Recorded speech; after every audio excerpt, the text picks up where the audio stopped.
Many of us hear the term the nervous system being used so often on the internet nowadays. We hear the term trauma as well. But I want to ask you, do you really know what it means? I'm here to tell you in today's episode something about the nervous system that no one tells you. My name is Gavi Kanani. I am a trauma-informed yoga teacher, and I am the host and founder of this podcast, The House of Yoga, presented by Yama Yoga, who are our brand sponsors, and I'm wearing their outfit today. In today's episode, I'm going to be breaking down the nervous system in really simple steps in terms of the science behind it, and also how we can regulate it on the go and in a subtle way, which takes way less time than you think.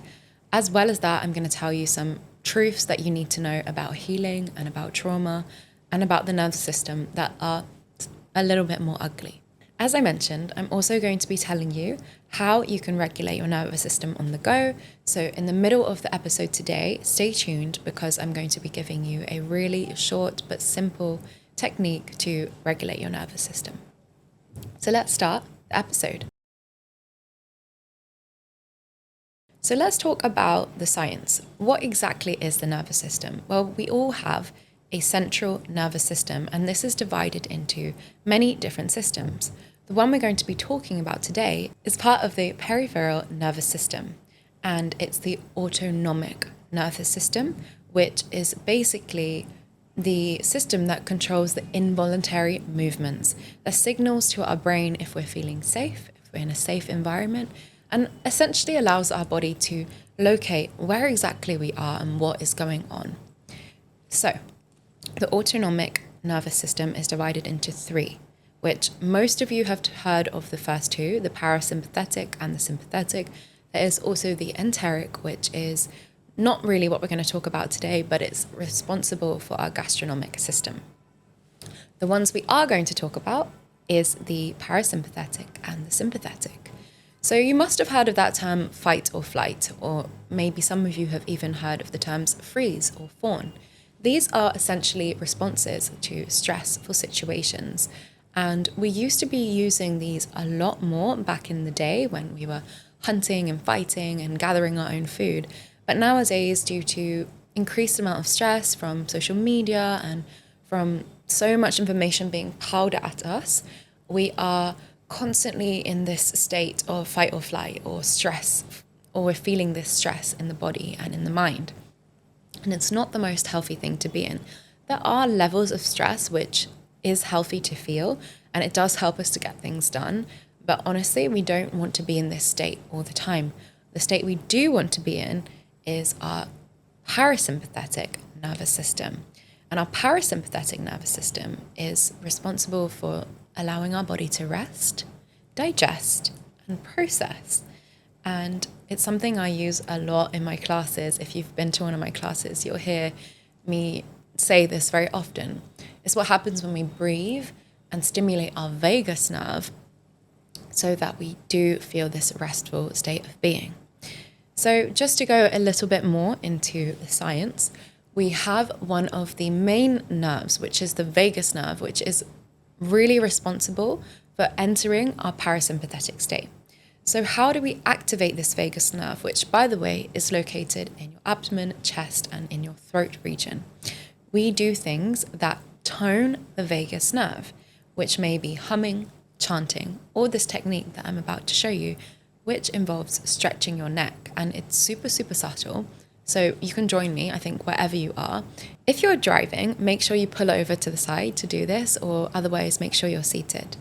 It's really, really basic, simple. It takes around 1 minute of your time.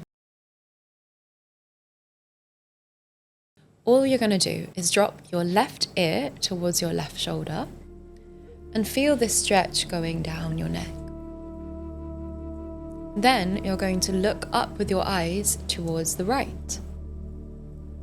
And you're simply going to stare at that point for 30 seconds. So you can keep looking there. For this time, I will count with you. 1, 2, 3, 4, 5, 6, 7, 8, 9, 10, 11, 12, 13, 14, 15, 16, 17, 18, 19, 20, 21, 22, 23, 24, 25, 26, 27, 28, 29, and 30. Close your eyes, come back to the center. Take a deep breath in and a deep breath out. Let's do the other side. Drop your right ear towards your right shoulder, stretch the left side of your neck and look up. This time I won't count, you can just count in your head. Just focus on that one point that you're looking at. Don't close your eyes here.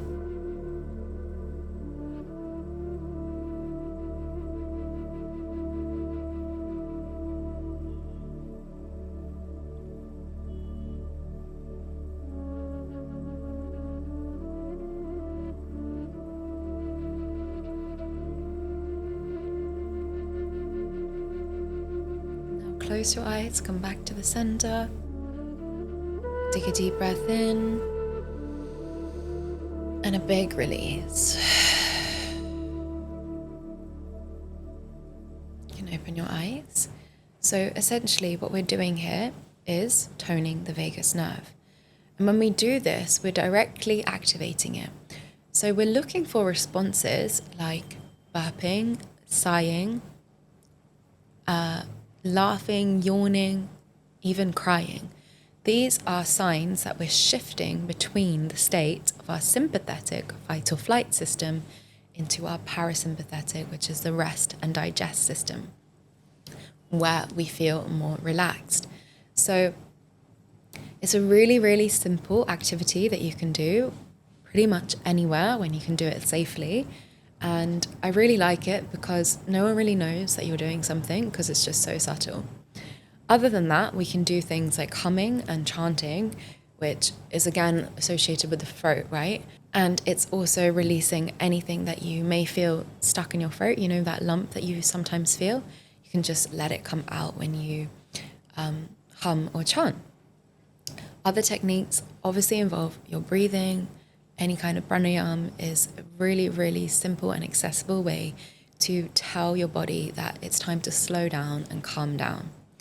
Now, we've spoken a bit about the science behind the nervous system, and we've spoken about how we can regulate the nervous system.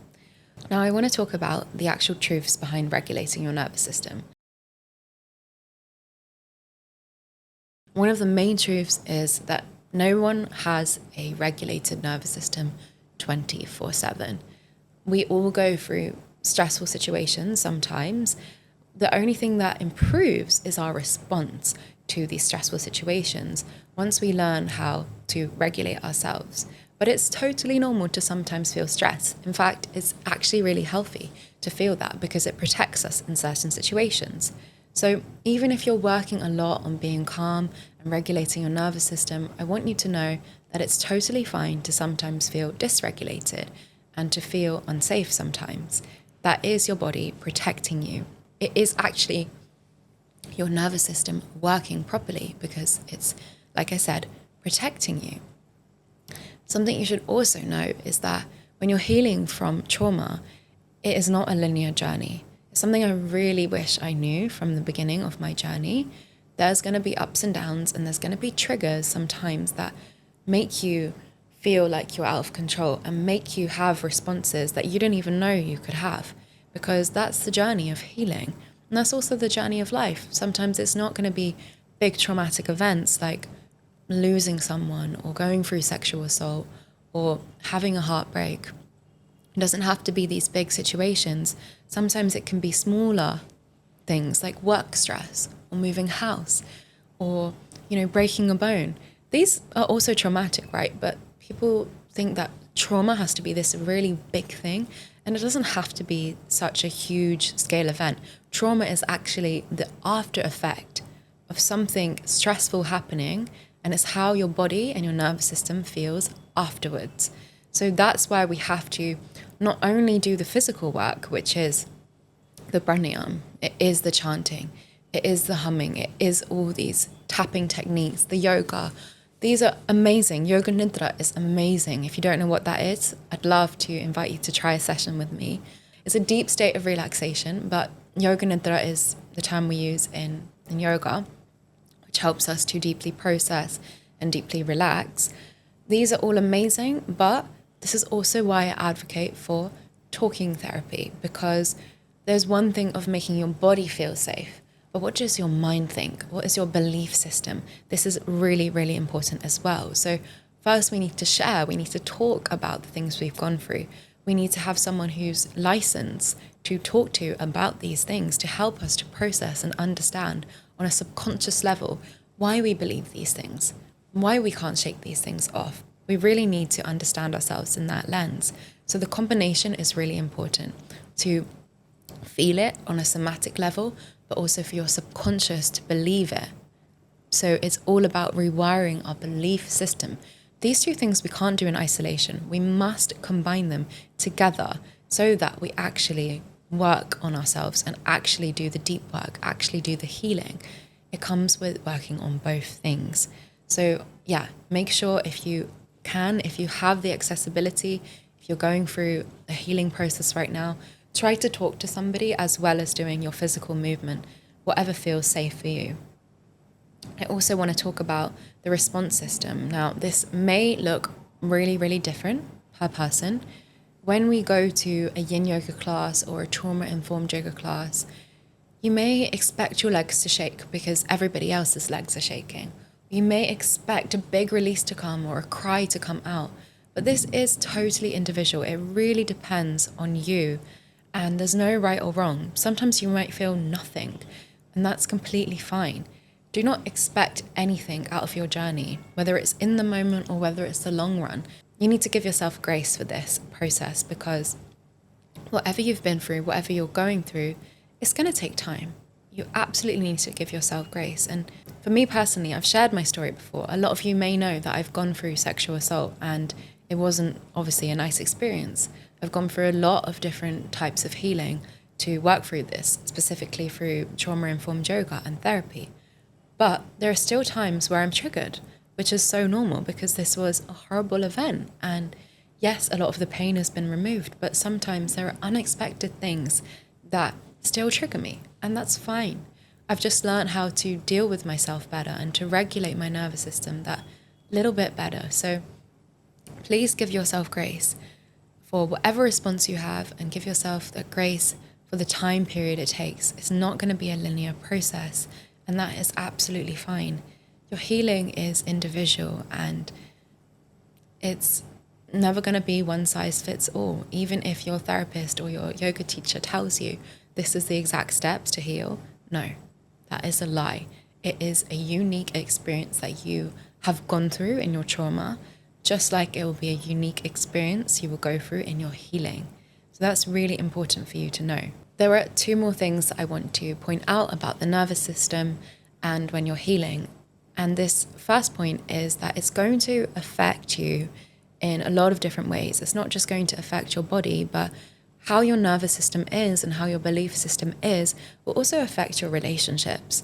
So whether it be romantic, friendship, familial, these will all be affected by your nervous system, because your nervous system is associated also with your core beliefs, like I mentioned. So we've spoke about it on a physiological level, on the science behind it, but like I said, it works together in tandem with our belief system.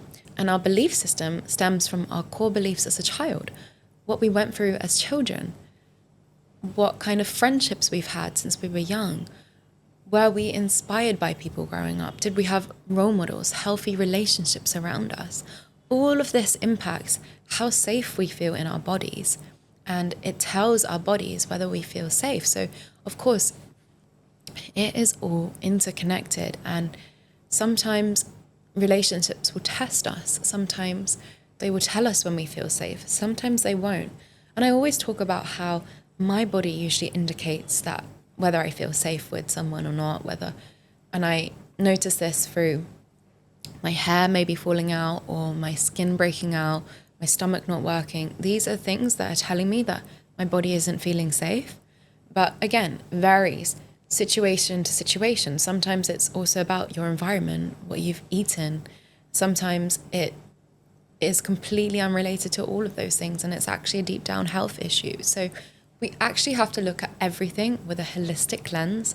And I think that's why it's really important to have someone help you, someone who's extremely knowledgeable about the nervous system and about trauma, whether it's a psychologist or a trauma-informed yoga teacher. But if you're healing, it's really, really important that you try to reach out to people for help, because we are here to help you and we would love to help you. You don't need to do this alone. Even if you feel like you don't have that support in your circle, your inner circle, there are other people that can help. And sometimes I found like going to a therapist, it's really, really helpful because this person knows nothing about me and it's not a reciprocal relationship. Yes, I might be paying her, but I am there to just share everything that is on my mind, and they're a stranger otherwise. So it feels somewhat safe to just trauma dump. I don't know if you've ever gone through that, where you just feel like you want to just share everything with a random stranger because you don't know them. So it's really great to reach out to someone. And if you've been thinking about reaching out to someone for help, maybe this is your sign to do that. And if you're not able to access it right now, still reach out. Maybe that person has a mentoring program or some kind of way that you can work with them for less, or otherwise utilize your sources like YouTube, like this video, which is educating you, hopefully, on your nervous system. But there's also other resources like Yoga Nidra for trauma healing, trauma-informed yin yoga. There's an amazing channel that I'll link below. Her name is Annie. I often practice with her. They're free videos. Meditations or pranayams, they're all available online for free. So don't think that just because you can't afford it right now financially that you can't start your healing journey. It's possible. It's always possible. You just have to look. And I think another thing that you can do that is free is journaling. If you don't like writing out how you're feeling, why not voice note and just or have a video and just talk about how you feel. There are so many ways to heal on your own, and you don't have to do it on your own. You can also talk to your circle if you feel safe with them. But I just want you to feel like you are empowered and you do have the resources, even if you don't have it financially right now. There are other ways to heal, and you're not in this alone. I'm here. If you want to ask me any questions, you're more than welcome to do that. You can reach me by Instagram or leave a comment here. Send me an email. I've got everything in the description box. And if you'd like to work together, to learn yoga with me and to start your healing journey together, and I'm not going to say you're going to end it because it keeps going, you can book a call with me so I can figure out your journey and see how I can best help you or refer you to the other best person. And otherwise, I want you just to know again, you're not alone. Everyone goes through hard times, hard moments, and there will be times where it's okay again. There'll be times where it's not okay again. It's completely normal. It's up and down, and that's just how life is. But you're going to be fine. And yeah, I would love to help as many of you as possible, so let me know how I can. And I just want to say thank you for being here. Thank you for your attention. Thank you for listening. Thank you for being a part of my podcast journey. It is something very new to me, and solo episodes are something I'm still getting used to. If you've watched the other ones, you know there's not that many so far, but it's something that I really want to keep doing because I feel there's a lot I have to share with you, as well as my guest, my amazing guest. Would love to know what you've been thinking about the podcast so far. Are there any episodes that you'd like to see? Any topics that you want me to dive more into? Please let me know. And otherwise, let's just take a few deep breaths together to close the episode and just let it all sink in.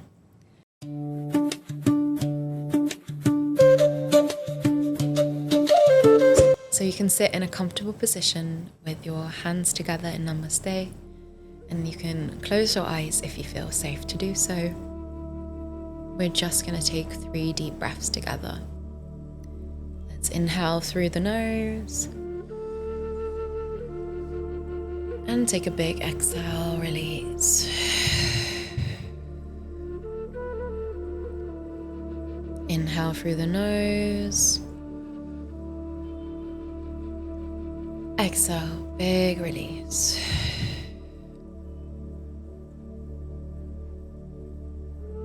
One more time, big inhale. And exhale.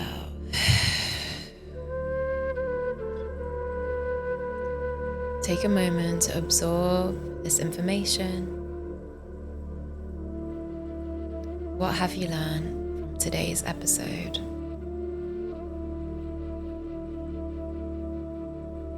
And if anything's come up for you, could have stressed you out even to hear this, totally fine. Just take a moment to sit with yourself. Maybe write, or just hug and hold your body if you feel like it. You are safe, and everything is going to be fine. Give yourself the grace for the life that you've lived. You are going to be absolutely fine. Let's rub our hands together. Just press them onto your heart. Take a deep breath in and out.